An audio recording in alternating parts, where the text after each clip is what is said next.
아침 말씀. 오늘 본문 말씀은 신명기 13장 12절에서 18절입니다.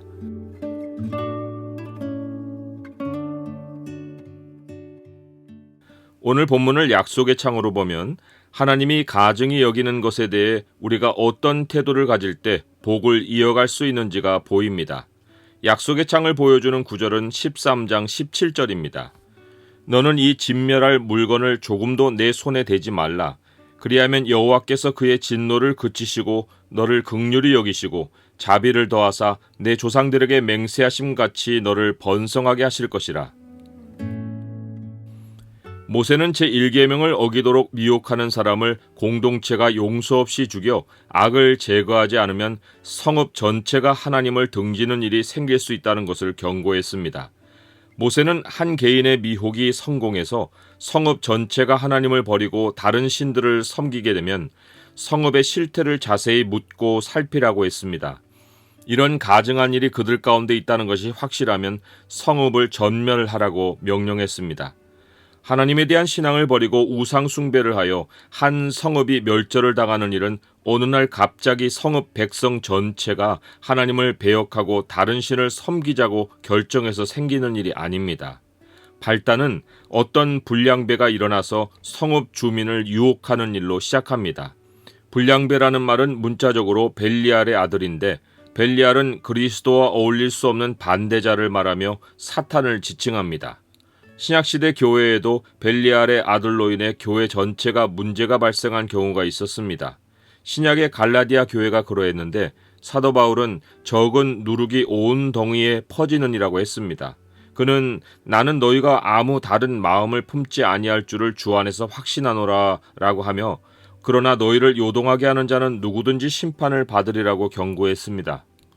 사도 바울처럼 우리도 하나님의 교회에 있는 성도들은 아무 다른 마음을 품지 않을 줄을 주 안에서 확신합니다. 하지만 교회가 미혹에서 완전히 보호받는 공동체가 아니라는 사실이 갈라디아 교회에서 나타났기에 어느 교회에서도 사람들을 요동케 하는 자는 출현할 수 있습니다.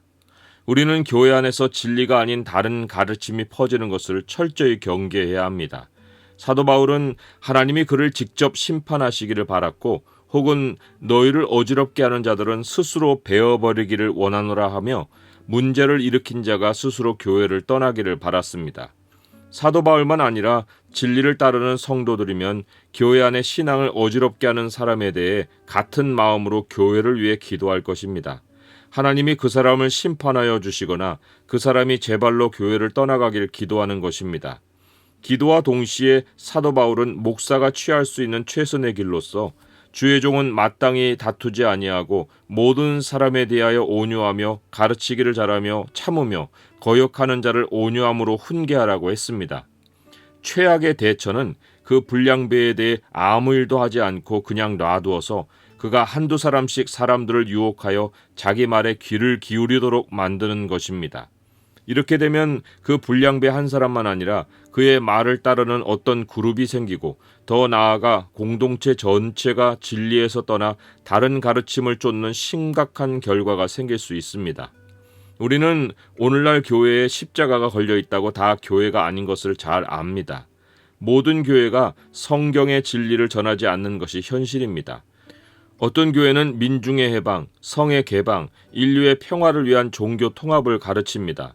이런 일들이 생긴 이유가 적은 누룩이 온 덩이에 퍼지는 것을 교회가 내버려 두었고 교단이 수용했기 때문입니다.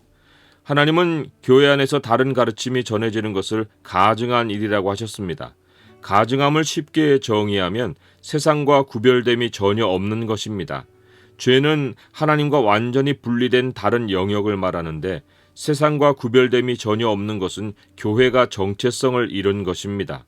하나님이 아담을 에덴 밖으로 내쫓으신 것이 죄가 하나님 밖의 영역인 것을 알려준 것이고 하나님이 죄를 사하시면 사람이 흑암의 권세에서 예수 그리스도의 나라로 옮겨오는 것인데 교회와 세상이 구별이 없다는 것은 교회가 하나님 안에 있는 모양만 있고 실제로는 세상이라는 것입니다. 사도 바울은 신약교회 안에 가증한 자를 이렇게 정의했습니다. 그들이 하나님을 시인하나 행위로는 부인하니 가증한 자요. 이런 사람이 교회 안에 다른 사람들의 믿음을 무너뜨려 교회가 겉으로는 기독교이고 속으로는 세상이면 하나님이 모세를 통해 명하신 것처럼 하나님 보시기에 영구히 폐허가 되고 다시는 건축되지 못할 교회가 되는 것입니다. 마지막 심판 때에는 하나님의 진노가 온 인류에게 내려질 것이지만 사도 베드로는 그 심판의 시작이 교회에서부터일 것을 말했고 그 심판의 시제는 현재로 다루었습니다. 하나님의 집에서 심판을 시작할 때가 되었나니 만일 우리에게 먼저 하면 하나님의 복음을 순종하지 아니하는 자들의 그 마지막은 어떠하며 또 의인이 겨우 구원을 받으면 경건하지 아니한 자와 죄인은 어디에 서리요. 모세가 말한 성읍 심판이 신약시대 교회에서 시행되고 있는 것입니다. 이 말씀에서 보듯이 의인이 겨우 구원을 받는다는 말은 마지막 심판이 가까울수록 벨리알의 아들들이 교회를 장악하여 교회가 통째로 하나님의 진노를 당해 폐허가 되는 일이 수도 없이 일어나리라는 예고입니다. 계몽주의 사상이 휩쓸고 지나간 유럽의 교회들이 그렇게 되었고 포스트 모더니즘을 맞은 미국의 교회들이 그렇게 변해가고 있으며 이제는 한국의 교회도 성경의 예언대로 그러한 시대를 맞을 수 있습니다. 주님이 인자가 올 때 세상에서 믿음을 보겠느냐 하신 것도 의인이 겨우 구원을 받는다는 말과 일맥상통합니다. 모세가 성읍 전체가 하나님을 등지면 반드시 멸절하라고 명령했지만 구약시대에 지켜진 일이 없습니다.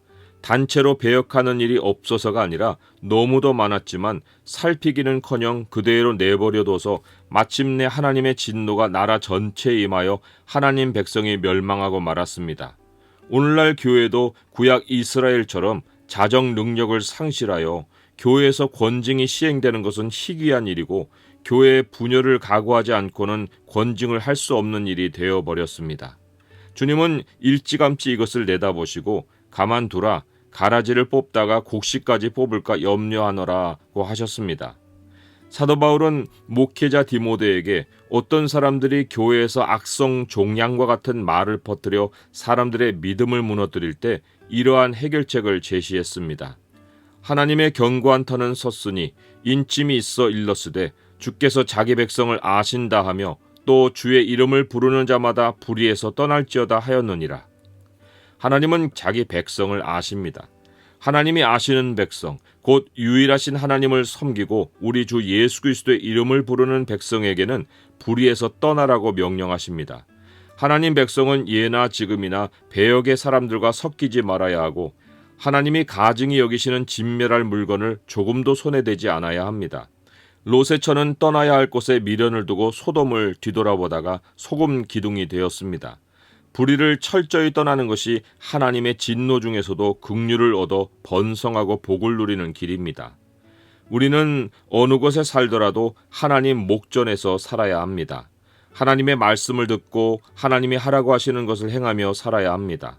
하나님 눈앞에서 정직히 행하는 삶에 하나님의 복이 있습니다.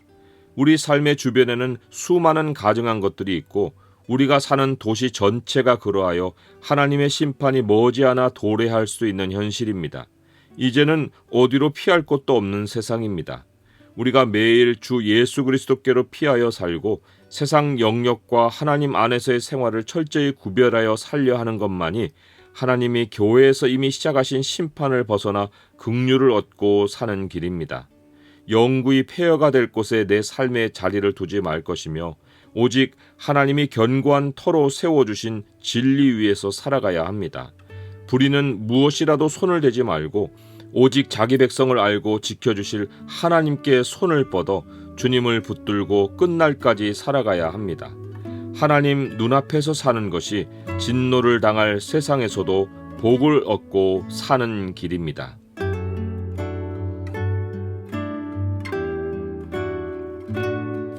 주님, 다수가 하나님을 어떻게 변절할까 싶은데 오늘까지 기독교 역사가 그 증거인 것이 정말 두려운 경고입니다.